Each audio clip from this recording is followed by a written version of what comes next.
Jadi kalau ditanya proyek apa yang kita ingin kembangkan, tentu kita masih merasa penting untuk fokus di proyek. Walaupun saat ini hanya 1%, kita dalam waktu 3 tahun ke depan merencanakan untuk mengembangkan kontribusi proyek ke arah B2B dan komersial itu mencapai targetnya 6% dalam 3 tahun ke depan. Tapi B2B dan komersial ini contohnya seperti apa nih? Lebih ke arah misalnya perusahaan-perusahaan yang memiliki kantor cabang banyak di daerah, seperti bank, atau misalnya restoran F&B yang memiliki banyak cabangnya di Indonesia juga. Jadi hal-hal contohnya seperti itu, atau misalnya Alfamart, Indomart, itu punya banyak cabang ya, ribuan di Indonesia. Atau misalnya perusahaan-perusahaan consumer yang cabangnya banyak di Indonesia, atau oil and gas, mining, plantation. Umumnya mereka memiliki housing complex atau mesh untuk karyawan-karyawan di remote area. Nah, target-target proyek seperti itu yang kita ingin perbesar, khususnya untuk maintenance building dari perusahaan-perusahaan ini, Clara. Mungkin ada follow up question lagi Pak. Jadi kalau misalnya ini juga salah satu pertanyaan dari Chain Troopers, apakah Avia ini sudah ada di kalau dari geografik penjualan dari Avia ini lebih banyak di daerah mana Pak? Apakah sudah bisa dijangkau di semua pulau di Indonesia? Nah, merupakan salah satu mungkin ini menjadi suatu keunggulan atau kelebihan dari Avian, di mana Avian memiliki titik distribusi penjualan cat yang terbanyak dari seluruh perusahaan cat di Indonesia. Kami saat ini memiliki 150 titik distribusi yang tersebar di seluruh Indonesia. Memang paling banyak di Pulau Jawa dan di Sumatera. Namun kami tidak menutup diri untuk terus mengembangkan titik-titik distribusi di seluruh Indonesia atau di Indonesia Timur lainnya. Nah, kemampuan kami untuk memiliki titik distribusi inilah yang mengantarkan kami menjadi nomor satu perusahaan cat terbesar secara pangsa pasar di Indonesia. Baik, menarik sekali ini Pak Andreas dan juga Clara. Kalau dari Clara ini pertanyaannya yang susah-susah Pak. Kalau dari saya yang gampang. Oke, mungkin saya ada follow up question dari Clara gitu ya. Tapi saya bagian yang gampang Pak beneran. Karena tadi ngomongin masalah titik distribusi, ini apakah Avia sendiri sudah ada distribusi ke luar negeri gitu Pak? Atau secara B2B mungkin, atau mungkin jual ke retail di luar negeri juga gitu, atau gimana Pak? Saat ini kita belum ya, kita masih fokus untuk penjualan cat dan titik distribusinya di Indonesia, karena perlu diketahui salah satu barrier entry untuk masuk ke pabrik cat atau ke industri cat itu bukan kemampuan untuk membuat pabriknya, tapi kemampuan perusahaan cat tersebut untuk mendistribusikan produk dan mereknya dapat diterima oleh masyarakat. Hal itu merupakan menjadi suatu tantangan apabila suatu pabrik cat ingin berkembang di Indonesia atau di daerah tertentu, harus membuat jaringan distribusi sendiri, karena penerimaan produk atau merek tersebut butuh waktu yang cukup lama padanya. Jadi maka dari itu, karena kita masih memiliki pangsa pasar yang belum terlalu dominan di market, baru sekitar 23-24%. Jadi manajemen masih ingin memfokuskan diri mengembangkan bisnisnya di Indonesia, dan masih banyak nih PR yang harus kita lakukan dari segi produk, inovasi produk, pengembangan jaringan distribusi, layanan pengantaran produk secara logistik, kemudian dari sales and marketing, itu yang terus kita kembangkan selama beberapa tahun ke depan, Pak. Baik Pak. Satu lagi nih follow up question sebelum balik ke Clara. masih yang gampang Pak, serius. Iya. Jadi saya melihat ada celah tantangan berarti di sana Pak, karena kan tadi Pak Andreas bilang kayak tidak semudah itu ya, tak segampang itu kayak lagu Pak, untuk masyarakat Indonesia itu menerima satu brand cat gitu. Tapi Avia ini kan sepertinya sudah jadi top of mind ya dari retail. Tadi katanya 99% sudah di retail semua gitu Pak. Nah, ini apakah challenge-nya berkaitan dengan pasar persaingan gitu, melawan misalnya produk asing dan juga produk domestik lain, itu seperti apa Pak? Yang lebih sulit yang mana nih? Apakah lebih sulit untuk melawan produk yang dari domestik sendiri, kompetitor domestik, atau kompetitor asing? Sebenarnya lebih tergantung di segmennya, Pak. Karena setiap segmen itu ada masing-masing dominant player. Jadi misalnya sebagai contoh di kategori cat dinding wall, itu di premium lawan kita adalah Dulux, merek Dulux dari Akzo Nobel, kemudian ada Jotun, dan ada Mowilex. Nah, kalau di kategori cat dinding menengah itu ada Nippon, dan kemudian ada juga Akzo Nobel dengan merek di bawah Dulux. Nah, kemudian ada lagi misalnya di waterproofing, ada saingan kita dari dominannya dari lokal ya dengan merek Aquaproof. Kemudian di wood and metal itu juga ada saingannya juga, dan di woodcare juga ada saingan juga, sebagai contoh misalnya Propan dari pemain lokal di Indonesia. Jadi setiap segmen itu memiliki kekuatan masing-masing dari merek-merek setiap perusahaan Pak, apakah lokal atau asing gitu. Namun memang kalau secara total itu nomor 2 ya pesaing kita yaitu Nippon Pak dari Jepang. Nah, ini saya jadi lebih paham Pak. Thank you banget udah dikasih gambaran menyeluruh. Sekarang saya kembalikan lagi nih ke Clara, ke pertanyaan sulitnya. Silakan Clara.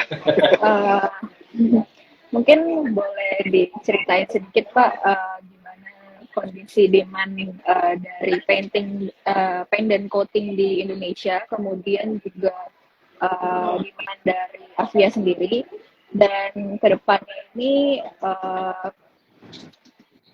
apakah ada potensi dari IKN Pak?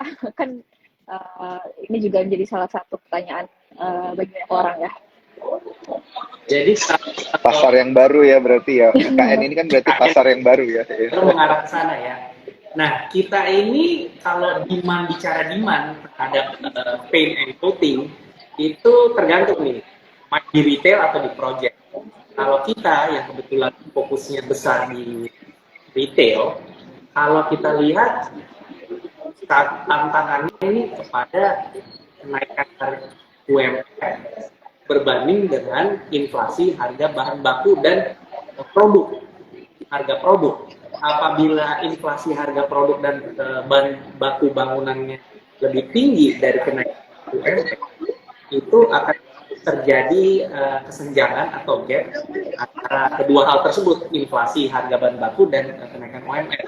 Karena kalau misalnya masyarakat memiliki namanya disposable income ya, atau misalnya kelebihan dari pendapatan, itu baru mereka bisa belanjakan untuk konsumsi di barang-barang sekunder. Karena cat ini kan merupakan bukan kebutuhan primer, tapi kebutuhan sekunder.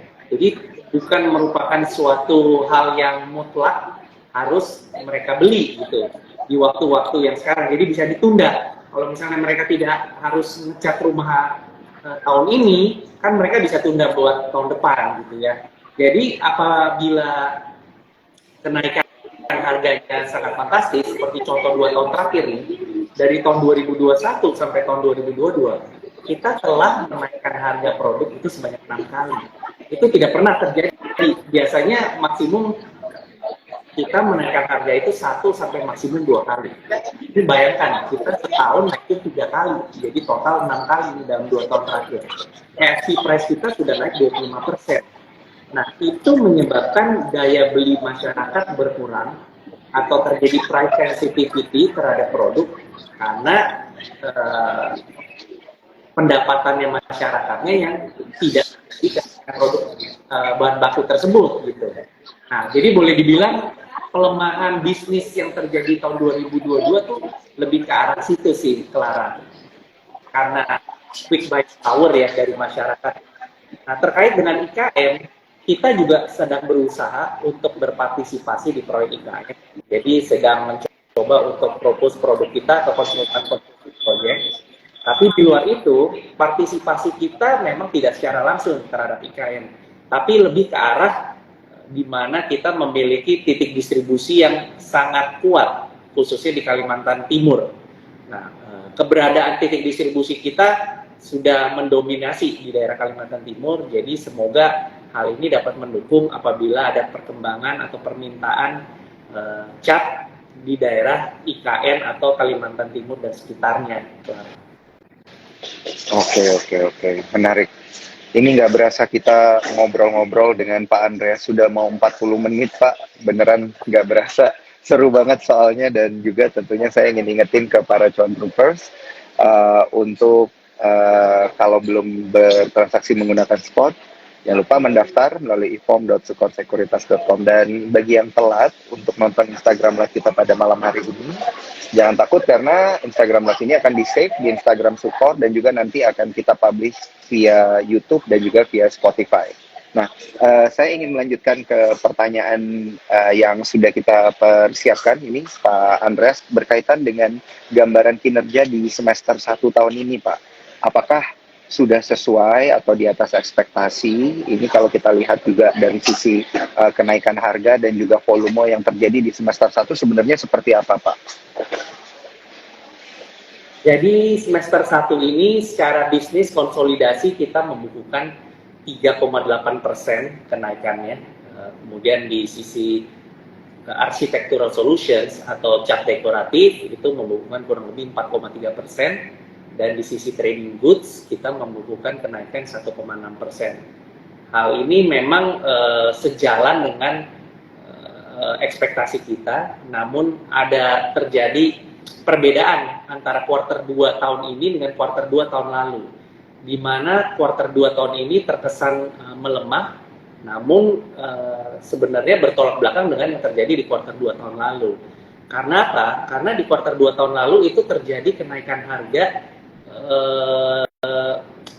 di mana sebelum kenaikan harga kita melakukan last buy moment atau memberikan kesempatan toko-toko untuk berbelanja dengan harga lama, yaitu di bulan April dan di bulan Juni tahun lalu untuk seluruh produk range yang kita miliki nih di cat.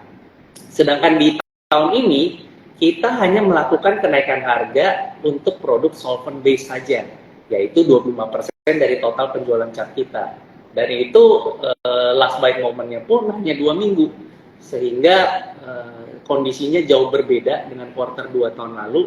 Didukung lagi di tahun ini adanya penurunan jumlah hari kerja, di mana kuarter 2 tahun ini lebih banyak libur dibandingkan libur bersama atau lebaran di tahun yang lalu tuh, Pak.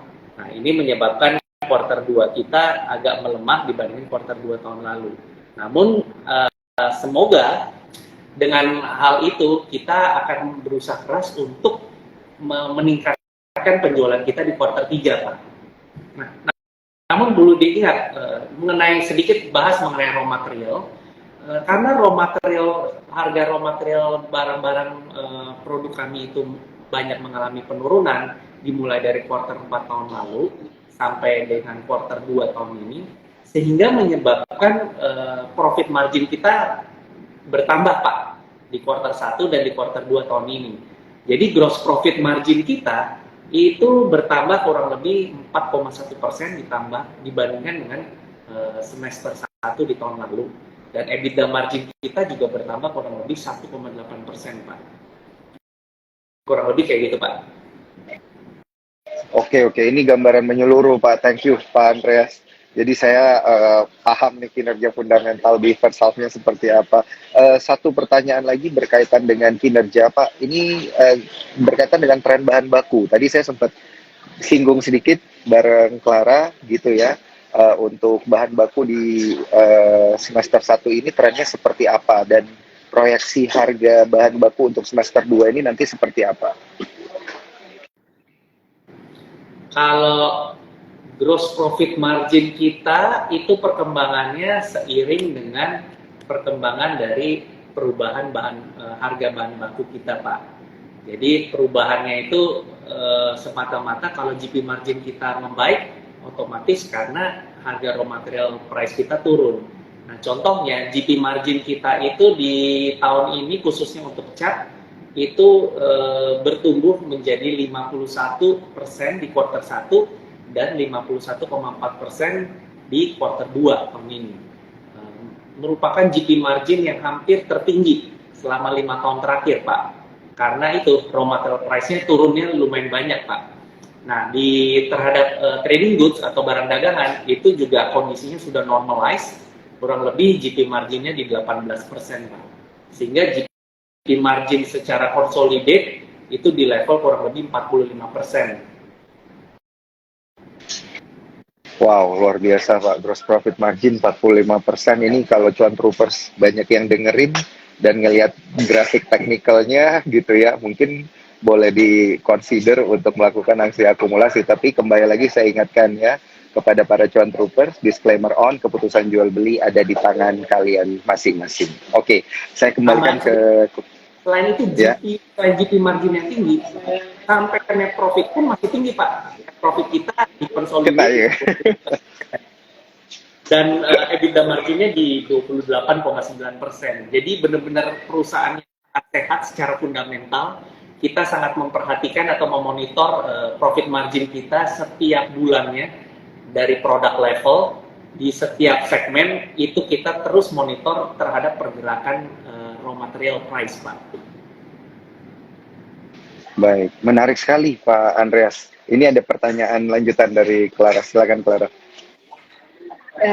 Ya Pak, jadi kalau misalnya dari kita singgung soal raw materials, mungkin boleh di-share Pak, kalau raw materials dari Avia ini tuh kalau nggak salah ada yang imported juga ya Pak. Jadi berapa persen sih yang import dan gimana impact-nya di sekarang Pak? Oke. Kalau bicara raw material price itu komposisinya total raw material price itu kurang lebih yang paling besar itu resin. Jadi resin itu kalau terhadap COGS kurang lebih sekitar 18%, kemudian yang kedua ada packaging, kemudian ada pigment, kemudian ada aditif, ada solvent, ada colorant, dan yang terakhir ada filler. Yang paling besar memang dari resin. Nah, produksi dalam produk-produk raw material ini ada 35% itu kita impor. Kurang lebih pigment dan colorant yang kita impor dari luar, kebanyakan dari China. Sedangkan raw material yang paling besar itu kayak resin kita sudah sourcing dari lokal, dari petrochemical di Indonesia.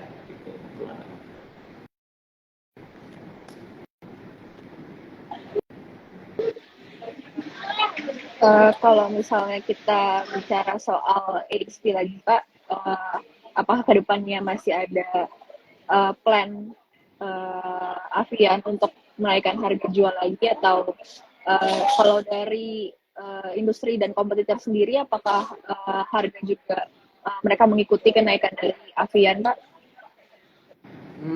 Tahun ini kita sejauh ini hanya baru menaikkan harga dari solvent saja sih, produk solvent. Karena terakhir kita naikin produk solvent kita di tahun lalu ya, November tahun lalu, dampaknya itu masih terjadi kenaikan terus raw materialnya. Padahal solvent itu adalah turunan secara langsung dari crude oil. Tapi ini agak dilema nih, berbanding terbalik dengan crude oil price-nya menurun, tapi kok solventnya masih terus naik gitu. Sedangkan raw material yang lain-lain itu sudah cenderung menurun, dan kita tidak ada rencana untuk menaikkan harga, khususnya untuk produk-produk water base gitu. Jadi boleh dibilang kita estimasikan GP marginnya untuk di kuartal ketiga ini kurang lebih sama dengan apa yang terjadi di semester 1 tahun ini sih.